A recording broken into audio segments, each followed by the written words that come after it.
We are so happy to feature the colorful life of vegan bodybuilder, lifestyle coach and meditation instructor, Monk Coleman, previously known as Joe Coleman. Mr. Coleman's story paints an arc from difficult beginnings as a directionless young man who got entangled in addiction and the criminal world, to rediscovering and trusting his inner voice, guiding him to become the compassionate, vibrant vegan success he embodies today. Let us begin by finding out how Joe turned into Monk.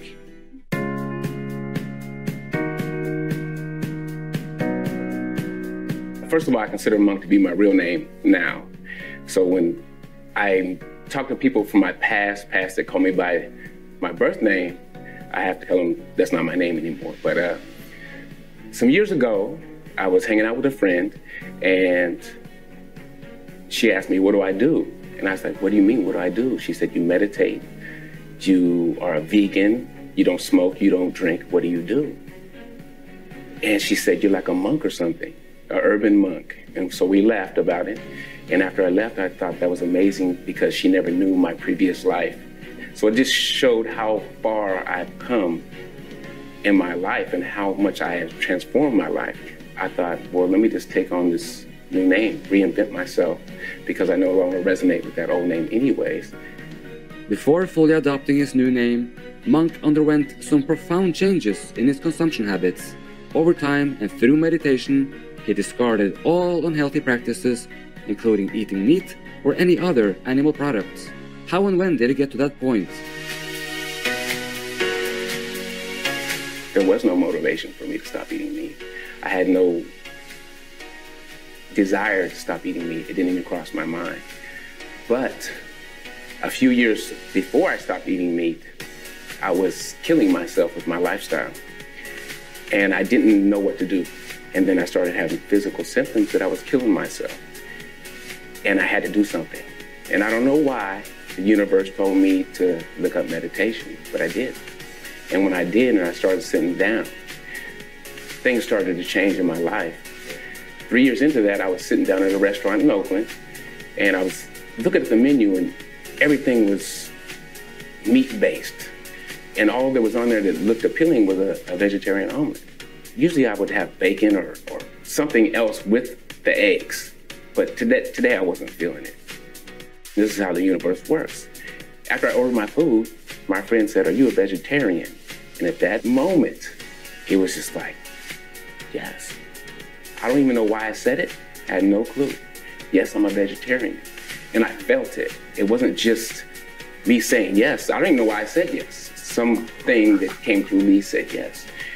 As soon as I left that breakfast, I started looking at vegetarian bodybuilding because I was already in the gym and I was already training and stuff like that.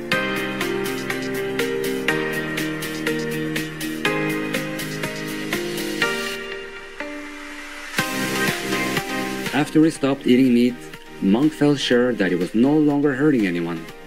A few years later, though, when he started to notice the word vegan appearing more often during his research into vegetarian bodybuilding, he began to dig deeper, only to discover the sad truth about the processes behind other animal products, such as eggs and milk.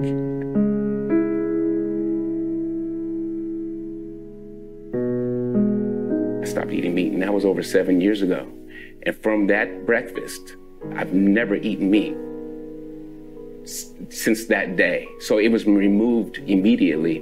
But when I look back, it was 3 years of me sitting down and connecting that brought a connection to all life instead of just human life, that basically told me, look, you don't want to do harm to any other beings on the deepest level. And that's when I looked that up.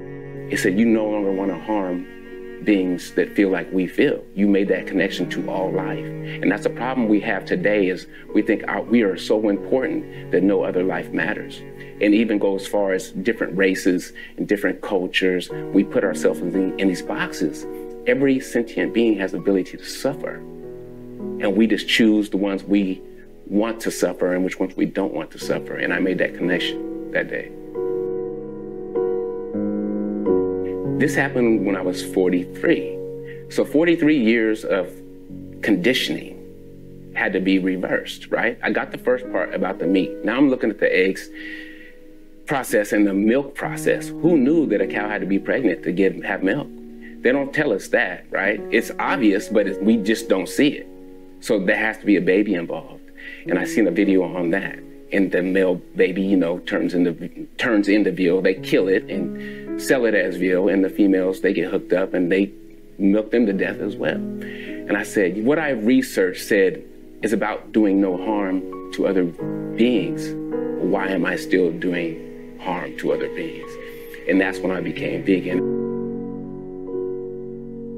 His eyes having been opened to the shockingly sorrowful realities of the egg and dairy industries, his compassionate view expanded even further once he realized that he was still using animal products in other areas of life. And I also made a connection at that time to the clothing and the things that I used. I used to live in West Oakland, a pretty rough area, and I had tons of leather shoes, leather jackets, leather everything. I had no idea I was wearing skin. See, I didn't make that connection either. So we loaded up the entire car with all these shoes and jackets and hats, and we put some bananas and oranges in there, went to the hood, popped the trunk, and we gave it all away to the homeless people there. In a 2019 motivational clip for a Shining World Compassion Award recipient, Mercy for Animals, Monk shared his experiences of meditation, becoming vegan, and plant-based bodybuilding. Basically, through my meditation practice, I became reconnected to all life and didn't want to do any harm to any other beings. And at that moment, I became vegan. As far as my bodybuilding goes, I just started competing at age 45. I got picked up by a vegan supplement company. He asked if I wanted to be a sponsored athlete. I told him yes. Within 6 weeks of that time, I was in a competition in Texas, competing for the first time. But it's mostly just me as far as vegans in the competition. I've been fortunate enough to do well in those competitions, even with my age and not eating a bunch of animal protein. Mr. Coleman, an IFPA, International Federation of Physique Athletes Pro, and WNBF World Natural Bodybuilding Federation champion in natural physique, attributes his success in bodybuilding to the tried and tested characteristics of consistency, hard work, commitment, as well as his switch to the plant-strong diet. Monk said, "It was about 1 year after turning vegan that my body started to change some. I got leaner, healthier, more energetic, and I healed quicker. It felt good." Monk recommends the following to people wanting to go vegan today.